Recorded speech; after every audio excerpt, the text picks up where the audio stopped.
Why is Caitlin Clark wearing black Nike Air Force Ones? Truth behind Fever Star's playoff strategy revealed.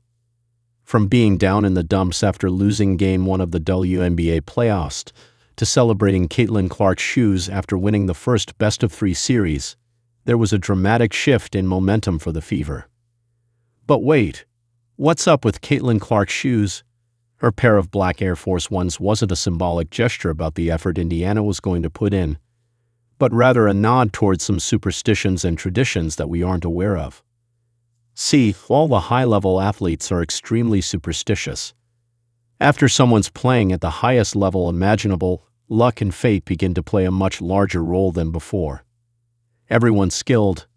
Sometimes you have to be lucky. And CC's shoes are a good luck charm of sorts. Black forces? She means business.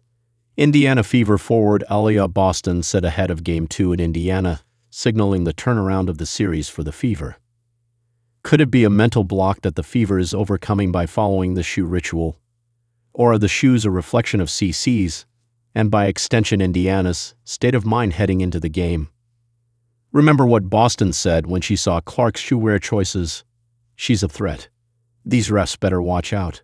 She's gonna be stepping today. Which was exactly what happened. The injured star protested every call, looked more alive than some of Atlanta's rotational players, and when they won, she celebrated like she was on the court for all 40 minutes. It was more of the same during Game 1 of the WNBA semifinals today.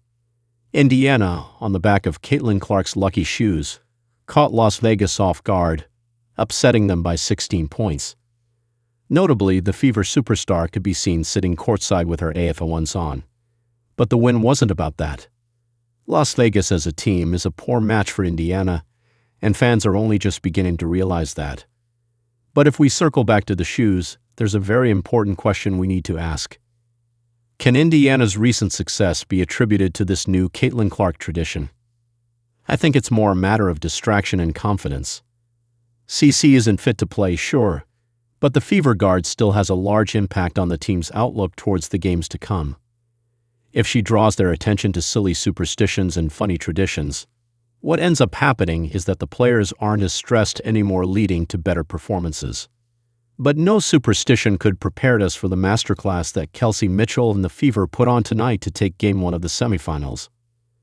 Indiana takes an early lead against the Las Vegas Aces, despite Caitlin Clark's absence.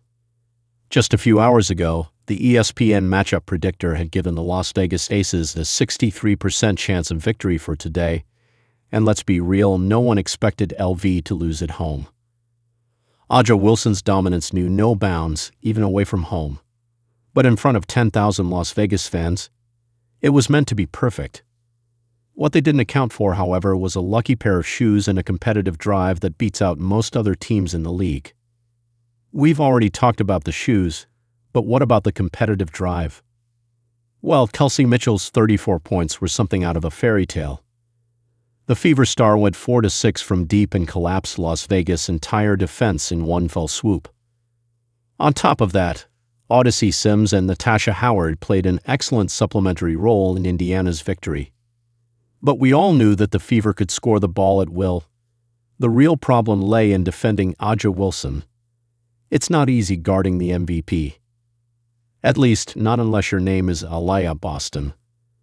The 6'5" center took on the challenge of guarding A'ja quite seriously. She consistently applied pressure to the Aces center and maintained it throughout the entire game. And thankfully, this strategy finally proved to be successful. Boston was able to force Wilson into shots that she could live with, and that made all the difference for Indiana's prospects. We knew that the Boston-Wilson matchup would make or break this series in the future, and that's still true. Indiana and Las Vegas will be running it back in the Michelob Ultra Arena in a couple of days. This series is a lot longer, and it will demand a lot more consistency from the Indiana Fever. Stephanie White's team has got a good thing going so far, but can they keep consistent under mounting pressure?